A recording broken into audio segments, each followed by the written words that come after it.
कारण एकच आहे, की आज आपला माहिती आहे सगळ्यांना शेवटचा दिवस आहे प्रचाराचा.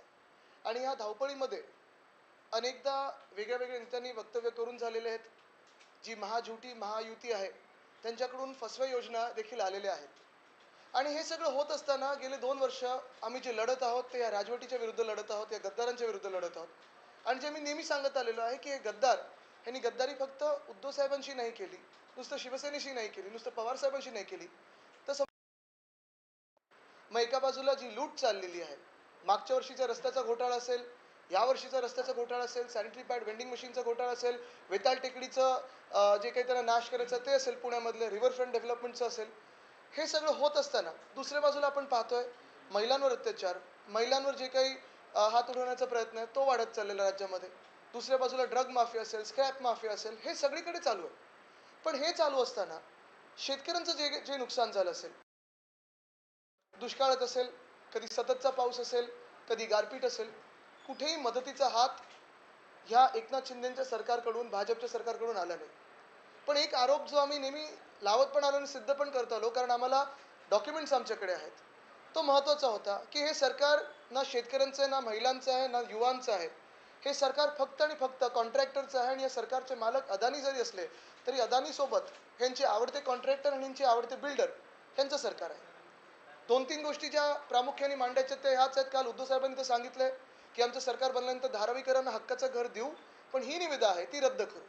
तशीच दुसरी गोष्ट म्हणजे एकनाथ शिंदे आणि भाजपला जे कोळीवाडे आणि गावठाणं खायची आहेत, त्याची देखील पत्रकार परिषद मी घेतली होती. क्लस्टरच्या नावाखाली एकनाथ शिंदे आणि भाजपला गावठाणं खायची आहेत, कोळीवाडे खायचे आहेत, ते आम्ही होऊ देणार नाही. त्या हाऊसिंग पॉलिसीची होळी करू. पण आज एक धक्कादायक माहिती येते, कारण एकंदर जर आपण पाहायला गेलं, तर शेतकऱ्यांमध्ये असेल किंवा कुठेही असेल, म्हणजे जुनी पेन्शन योजना सरकार बोलते पैसे नाही. अजून काही योजना म्हणजे आता सोयाबीनला 7,000 रुपये जे आम्ही सांगितले त्याच्यासाठी भाजप बोलतं त्यांच्याकडे पैसे नाहीत, एकनाथ शिंदे बोलतात पैसे नाही आहेत.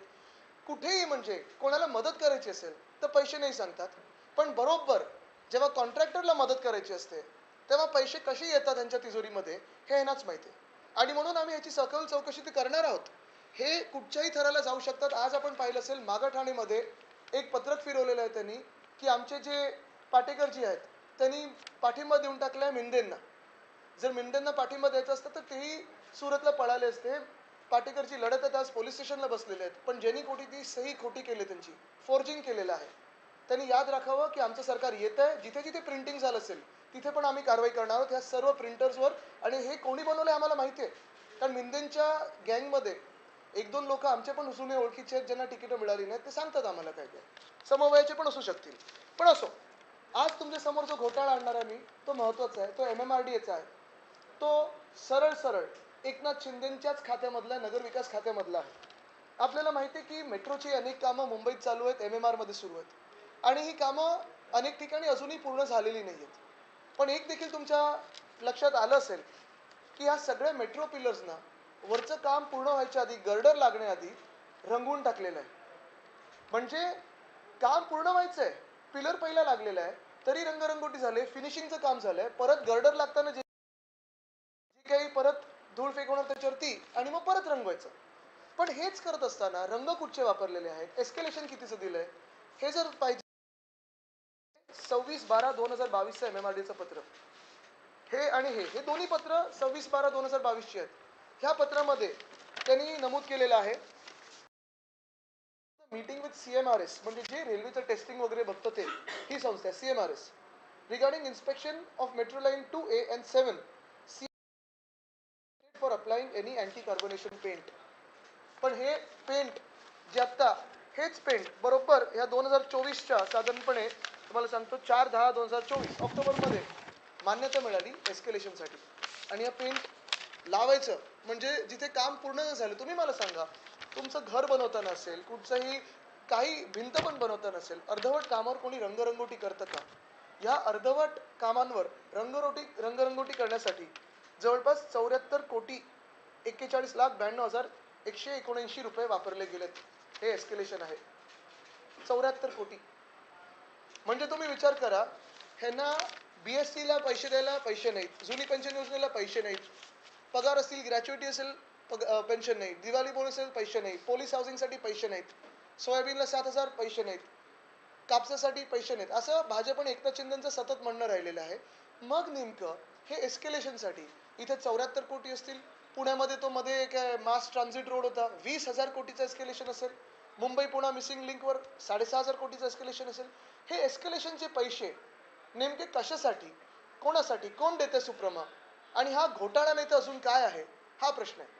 आमचं सरकार 23 तारखेला बनल्यानंतर, महाविकास आघाडीचं सरकार 23 तारखेला बनल्यानंतर ह्या सगळ्या जे काही घोटाळे आहेत त्याच्यात चौकशी आता करू, पण जे कोणी दोषी असतील त्यांच्यावर कडक कारवाई करू. या संदर्भात बरंचसं पत्रव्यवहार तुम्ही दाखवलेला आहे की जो कलर द्यायला पाहिजे होता तो दिला गेला नाही एमपीआर साईड तुम्ही सांगितलं. पण हा जो उपद्व्याप आहे किंवा काम पूर्ण होण्याअगोदर का कलर दिला जातो त्याच्या हेच महत्वाचं आहे ना, म्हणजे हे कुठचं लॉजिक आहे की संपूर्ण काम होण्याच्या आधीच तुम्ही रंगरंगोटीला सुरू करता आणि फिनिशिंग करता. आता म्हणजे इथेच बाहेर जर पाहिलं आपण बीकेसी मधून जी मेट्रो जाते ती देखील अर्धवट आहे, अजून पूर्ण झालेली नाहीये. लाईन 6 असेल अर्धवट आहे, पण रंगरंगोटी करण्याची गरज काय?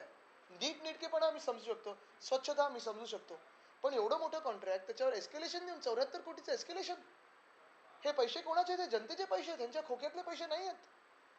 पण मग जर स्थानिक जनतेसाठी पैसे नसतील यांच्याकडे, शेतकऱ्यांसाठी नसतील, सरकारी कर्मचाऱ्यांसाठी नसतील, पोलीस हाऊसिंगसाठी नसतील पैसे, मग हे पैसे कॉन्ट्रॅक्टर्सच्या खिशात जातात कसे? हा देखील एक मोठा विषय झालेला आहे राज्यामध्ये. काम पूर्ण झाल्यानंतर परत त्याला करावं लागेल. करायलाच लागणार आहे, करायलाच लागणार आहे. म्हणजे काम पूर्ण झाल्यानंतर हे 74 कोटी आहेत ते फुकट, त्याच्यावर अजून त्यांना करायला लागणार. कारण मेट्रो वन जी घाटकोपर वर्सोवाडी सुरू झालेली आहे त्याची क्लिअर अजून देखील तसंच आहे, त्याला कुठेही रंगरंगोटी बघा, मी ह्याला पण ऑब्जेक्शन घेत नाही. रंग काय ठेवायचे, कलर स्कीम काय ठेवायचे, हा निर्णय असतो. पण काम पूर्ण व्हायच्या आधी तुम्ही फिनिशिंगचं टेंडर काढता आणि 74 कोटी त्याच्यात उडवून टाकता. हे कसं, कुठचं राज्य आहे, कसं चालतं हे शासन? ह्याच्यात फायनान्स मिनिस्ट्रीने काही लिहिलंय की नाही की हे एकनाथ शिंदेचं खातं म्हणून कोणी काही लिहित नाहीये, नुसतं सगळे खात्यात. या संदर्भात काही पत्रव्यवहार केला आहे तुम्ही? आज एक धक्कादायक चीज सबके सामने लाना चाहता हूँ. मुंबई में काफी सारे मेट्रो वर्क्स चल रहे हैं और इन्हीं मेट्रो वर्क्स में मेट्रो का काम पूरा होने से पहले भी, गर्डर लॉन्चिंग होने से पहले भी टेंडर निकाले गए हैं लगभग 74 करोड़ के, 74 करोड़ के, और इन्हीं 74 करोड़ में जो पैसा उड़ाया जा रहा है वो कॉन्ट्रैक्टर्स पर उड़ाया जा रहा है. आज जो भाजपा सरकार है, एकनाथ शिंदे सरकार है, कहती है किसानों के लिए कोई अगर तकलीफ हो तो मदद करने के लिए पैसा नहीं है, पुलिस हाउसिंग के लिए कहते हैं पैसा नहीं है, ओल्ड पेंशन स्कीम के लिए पैसे नहीं है, कोई भी नागरिकों के विषय हो, जनता के विषय हो, तो भाजपा और एकनाथ शिंदे कहते हैं कि पैसा नहीं है, हम संभल के चल रहे हैं. लेकिन अगर कॉन्ट्रैक्टर्स का विषय हो तो पैसा तो बहुत है इनके पास. 74 करोड़ की एस्केलेशन सिर्फ पेंटिंग जॉब में, जिसमें काम पूरा भी नहीं हुआ है. काम पूरा होने पे वापस एक बार ऐसे ही टेंडर निकालना पड़ेगा, और ये तो 74 करोड़ का है, उसका लगभग दुगना हो जाएगा क्योंकि पूरा गर्डर का भी पेंटिंग तो बाकी है, और ऐसे पेंट लगा है जिसको सीएमआरएस ने 2022 में ऑब्जेक्शन दिया है. तो ये कौन सी बात है, क्या बात है, कैसे सरकार चल रही है या चल रही थी अभी तक, यही सबसे बड़ा विषय बन चुका है. आज चुनाव प्रचार का भी आखिरी दिन है. कल हमने देखा कि आप लोगों की तरफ से जो चुनाव प्रचार हुआ उसमें कई सारी बातें कही गई. आप लोग बार बार चुनाव प्रचार में कह रहे हैं कि हमारी सरकार आएगी तो हम लोग जेल भेजेंगे. किसे जेल भेजेंगे, क्यों जेल भेजेंगे? जेल जो भ्रष्ट लोग हैं इस सरकार में उन्हें तो जेल भेजेंगे. जिन लोगों ने नागरिकों पे दादागिरी की है, गुंडागर्दी की है, चिंदी चोरी की है, हैरान किया है, कभी कोई नर्सरी स्कूल से 50,000 रुपए लेता है, कभी कोई इंडस्ट्रीज को भगाने के लिए पैसा लेता है, कभी स्क्रैप के माफिया बनते, कभी ड्रग के माफिया बनते, इनको तो हम जेल भेजेंगे ही, लेकिन फ्री एंड फेयर प्रोसेस के बाद, कोई विंडिक्टिव प्रोसेस नहीं रहेगी. लेकिन दूसरी चीज इसमें अहम है कि आप देखिए तो मुंबई में हो या महाराष्ट्र में हो, कल ही पंकजाताई मुंडे ने ये बात कही है कि लगभग 90,000 लोग गुजरात से आए हैं मुंबई और महाराष्ट्र को प्रभावित करने के लिए.